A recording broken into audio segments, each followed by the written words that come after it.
Cette émission a plusieurs séries. Elle vous sera plus bénéfique quand vous la suivez depuis le début. L'émission est pédagogique. Elle se penche plus sur la gestion des ONG, car le financement des ONG est plus rassuré par la manière dont l'ONG bénéficiaire est gérée. L'invité de cette émission, c'est M. Thomas Ilenda Tuzayamoko, professeur ordinaire de l'université IMCA et consultant spécialisé en gestion et financement des œuvres philanthropiques. Participant à plusieurs panels de financement et à l'exécution des projets. Il nous livre à la fois l'expérience et l'expertise. Si le temps de l'émission ne vous permet pas à tout maîtriser, contactez l'Université du Social à Kinshasa pour vous servir des divers programmes qu'elle conduit sur la gestion des ONG.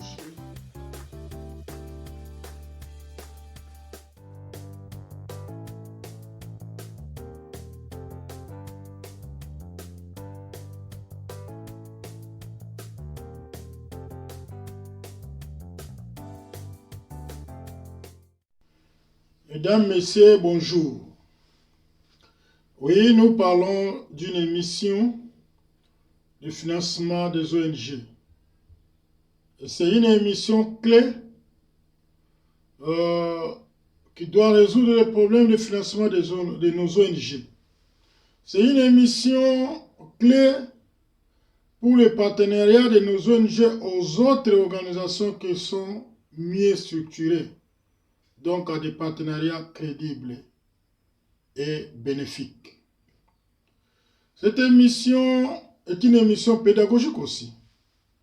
C'est-à-dire, à travers cette émission, nous allons vous amener les enseignements liés à la gestion de l'ONG, commençant par la création d'une ONG, parce que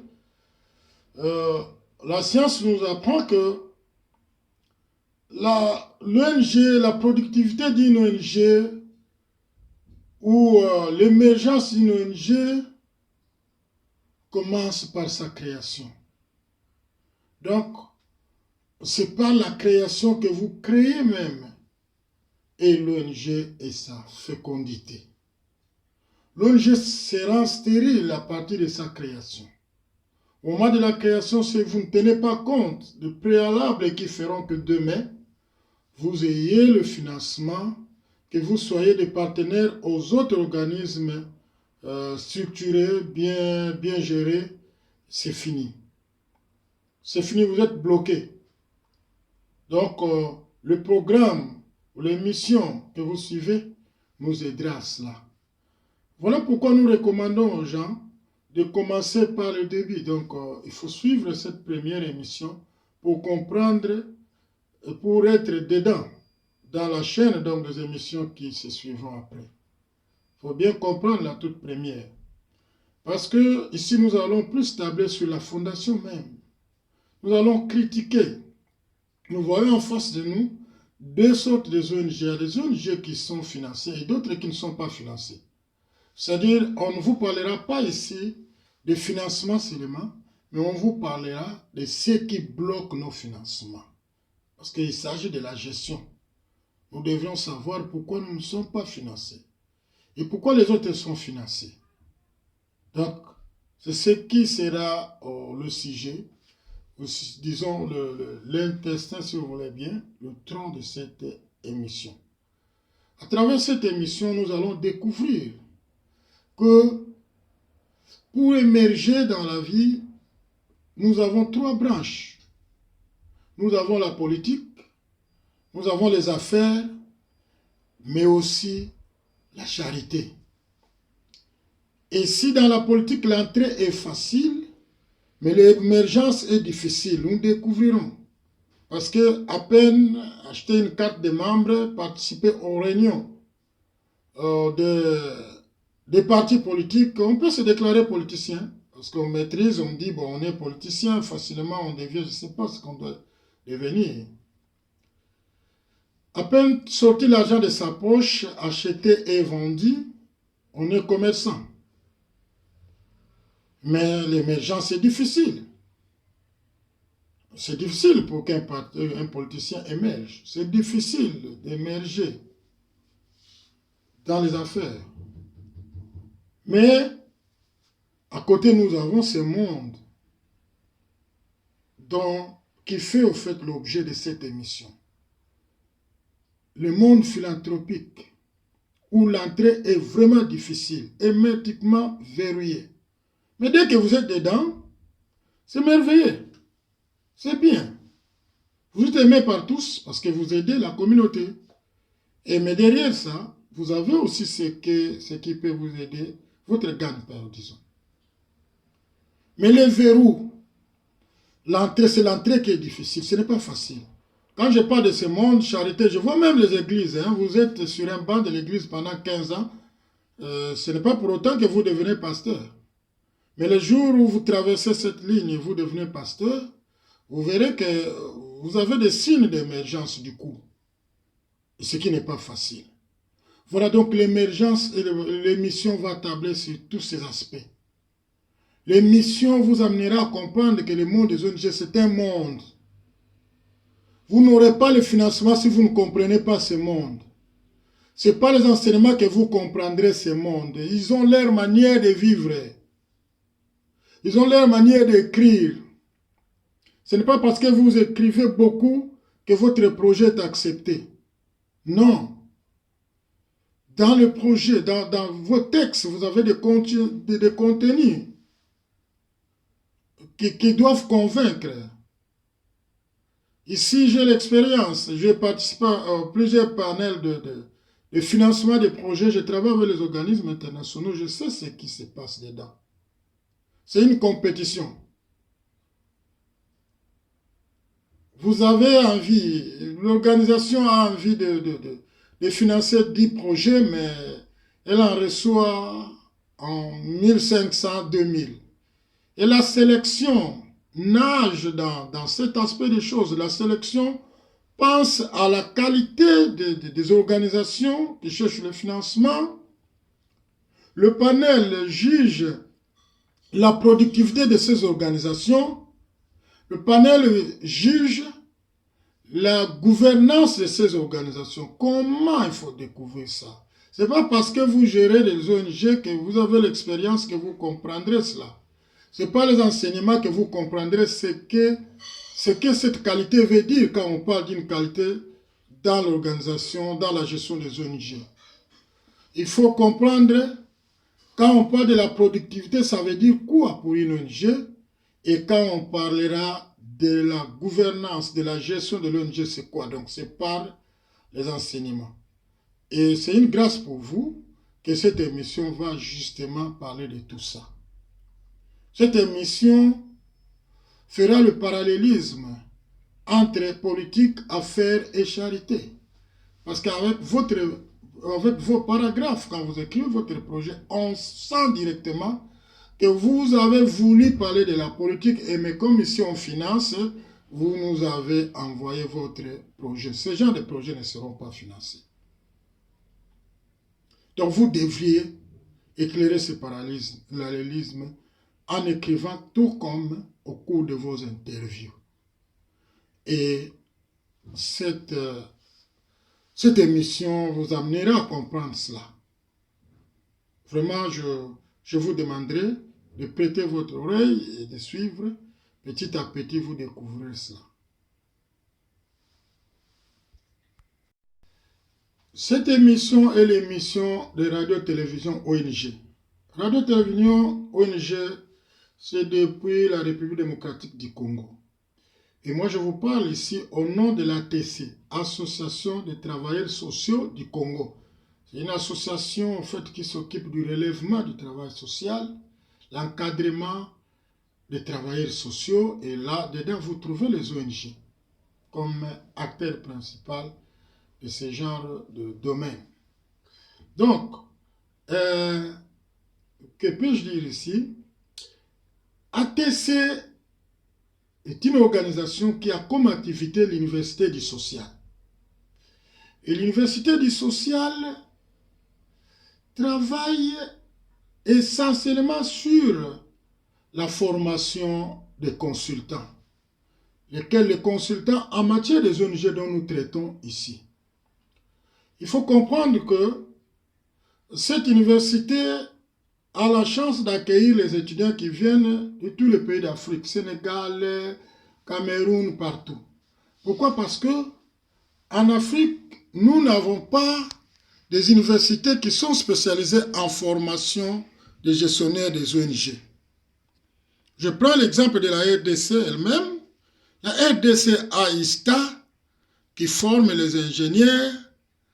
La RDC a INA pour les artistes, IEC pour les comptables, ISTEM pour les infirmiers, je ne sais pas.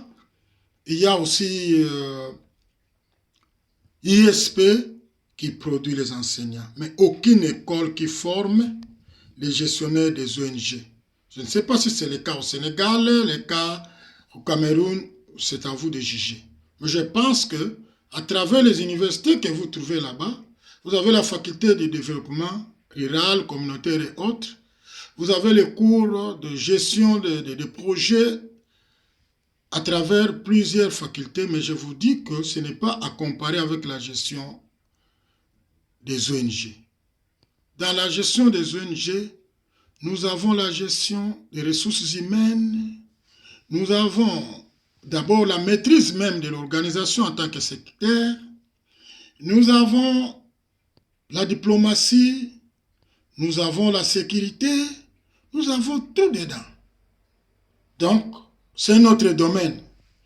Et ceux qui sont, n'est-ce pas, avertis, courent vite en République démocratique du Congo pour l'apprendre. Donc, ce cours est organisé par cette université. Par là, qu'est-ce que je veux dire? L'émission ne suffira pas, l'émission n'aura pas le temps de vous offrir tout ce que vous avez besoin. L'émission va critiquer, l'émission va enseigner, mais l'émission n'est pas en mesure de vous offrir une qualification en tant que consultant. L'émission ne peut pas aller au-delà des enseignements programmés avec examen, tests et autres. Voilà pourquoi je conseille à ceux qui me suivent que si vous voulez l'authenticité, si vous voulez le volume suffisant de ces enseignements, ne tardez pas, vous avez toutes nos adresses et passez ou inscrivez-vous. Nous avons un site web atcrdc.org. Inscrivez-vous pour l'avoir. Surtout pour ceux qui ont fait l'ISTEM, donc sciences infirmières, tout ça, vous pouvez facilement avoir votre master en gestion des ONG parce que là-bas, nous avons le système LMD.